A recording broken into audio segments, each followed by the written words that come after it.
Hello and welcome to another episode of the So Here For It podcast. My name is Amy Mingan and welcome. I am so excited to talk to you today all about the subconscious and how it relates to our body and our mind. There's something about speaking about the subconscious that really, really does it for me. And I know I pretty much mention it in every single podcast episode. You'll get a slightly different flavor if you go back and listen to previous episodes. And if it is your first time listening to me, thanks for coming. Thanks for being here. Thanks for having me in your ears. And I cannot wait to be sharing more with you as the time goes on. Now, with subconscious reprogramming, the thing is, people think that they have to be super intentional about it all the time, and it's just not true. Things can shift really quickly so long as you believe it. And whatever you are truly believing is what is playing out right now in your life.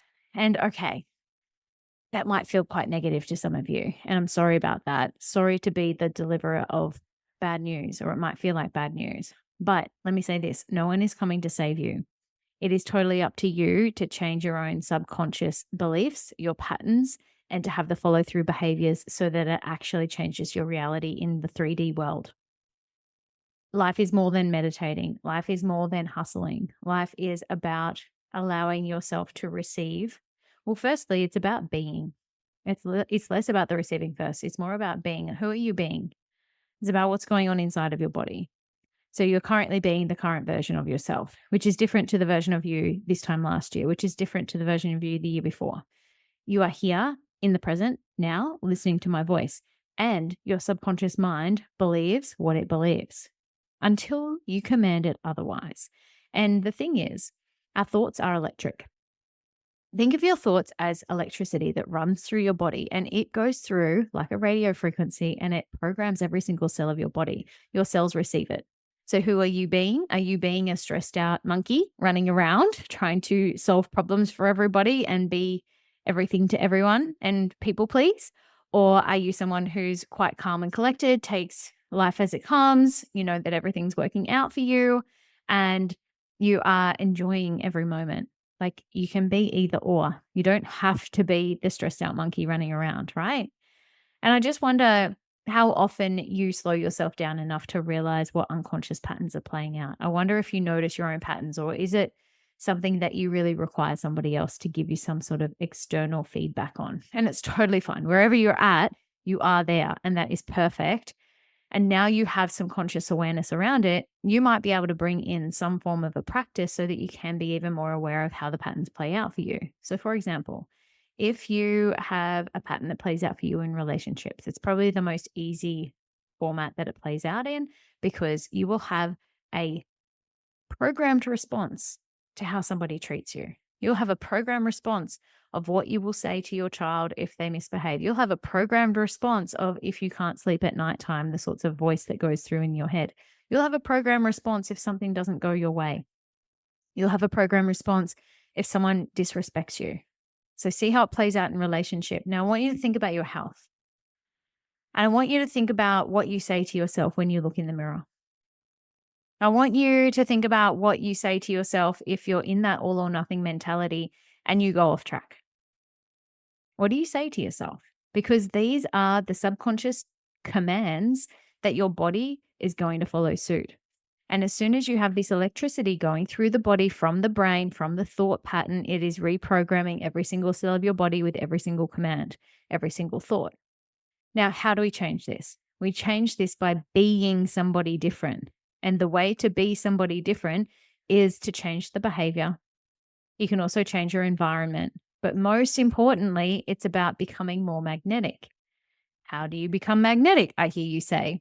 I'm glad you asked. It's about being more in your heart space. Like, I don't know if you've ever sat in a yoga class and the teacher has said, "Om." And if you're in the space to do that, can you just and can you notice where it reverberates inside your body? Because for me, yes, it's in the throat, but definitely down into my heart. And yes, I have a background in yoga teaching. So it's very, very common for me to It's very common for me to feel an I often have chanting going every single morning because it gets me into flow state. It's one of the things that calms my nervous system. So I want you to start to find the things that bring you into your heart space. What calms you down.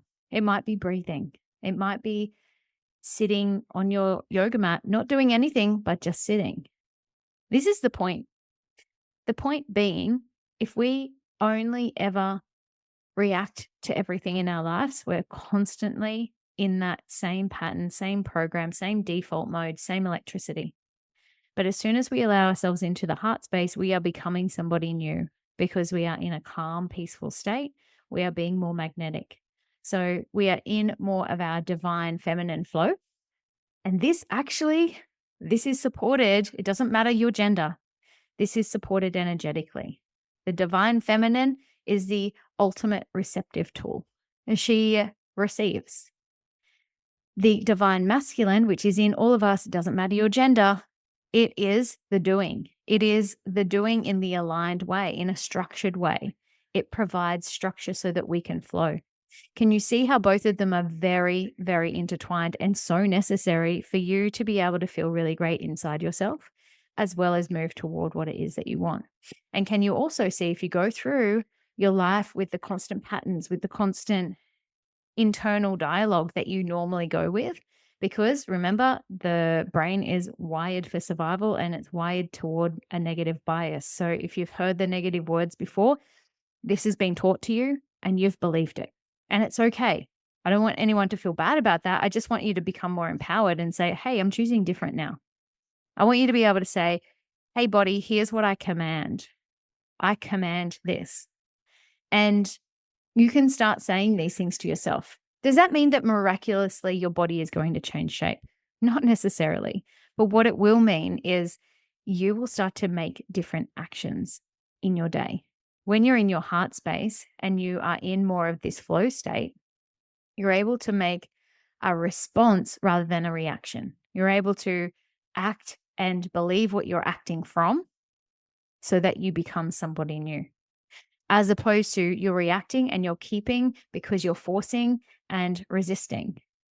There's such a different feeling between feeling stressed and moving forward and hustling and overdoing it and probably leading to burnout, or feeling super tired by the end of the week and feeling resentful toward everyone around you or the situation that you're in, versus choosing to feel differently on the inside. Now, this is a practice.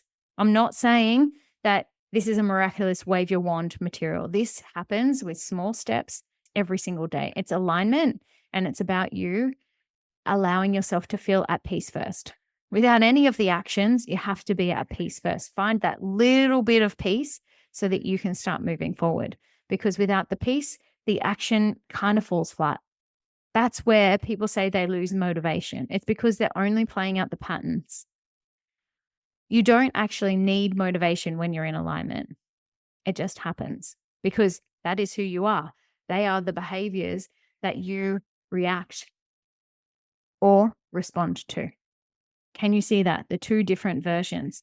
And it becomes a decision in every single part of your life. So let's circle around to your body. Let's circle around to your health. Let's circle around to your mindset. Let's circle around to your business, because it's all interrelated and intertwined, as you would know. Particularly if you're listening to this and you're a health practitioner, this is for you. If you're somebody who knows that they have a problem with dopamine, which most people do, there's no shame about it. If you know you have a problem with dopamine and it's showing up in one way or another inside of your life, in a painful way or in a pleasure-filled way, I want you to start putting some friction in between it. Because if you're telling people what to do, you're giving advice for a living, you're helping people change their outcome, and they're actually getting change, and you're not changing yourself, there is a misalignment. There'll be something inside of you that feels misaligned, and there'll be some form of sabotage that will play out at some stage. It could already be doing that. So instead of utilizing dopamine in that cheaper way, you might be scrolling, you might be eating sweet foods every day, you might be overdoing caffeine. There's so many different ways that it plays out.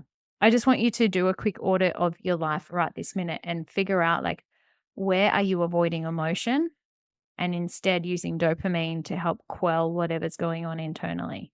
Because what you could actually do instead, the dopamine gives us clues. This is what I want to say. Instead of going toward the dopamine and resisting or avoiding what the emotion is, sit with the emotion.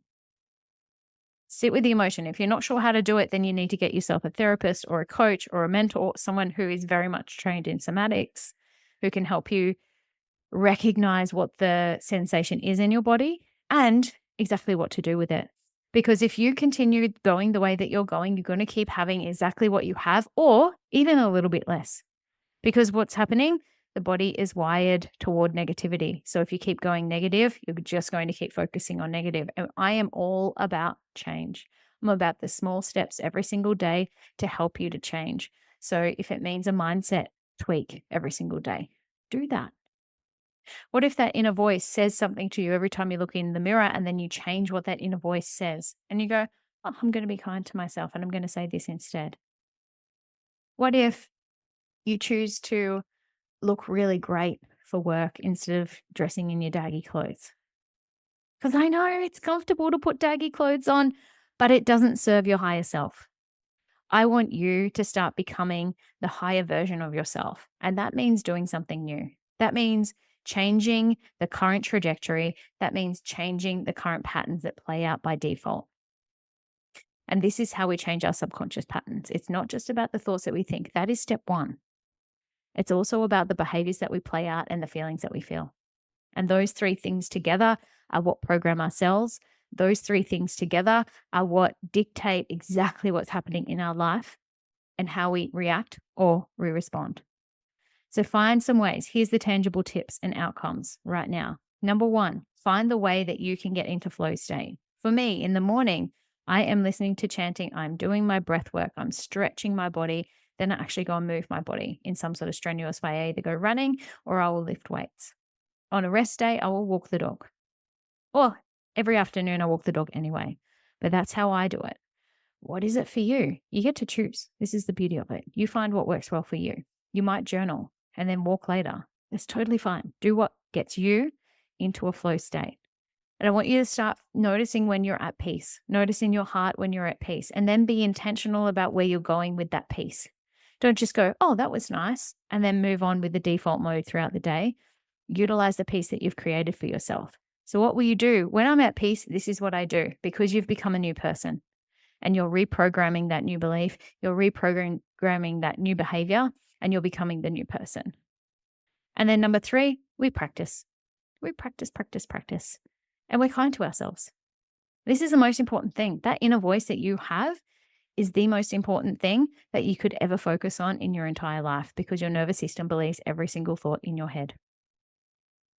Your unconscious mind is programmed by every single thought in your head. So start shifting it, start changing it, and just watch how your life starts to shift day by day. And that is the end, a short and sweet one today. I hope that you enjoyed it. I hope that it's given you a few more tangible things to actually take away. And I hope that you really enjoyed it. If you've loved it, share it on social media, share it with a friend, rate it 5 stars and subscribe on this app. It means the world to me that I've been in your ears today. I'm so grateful for you. Tune in next week. There's plenty more where this came from. Thank you so much.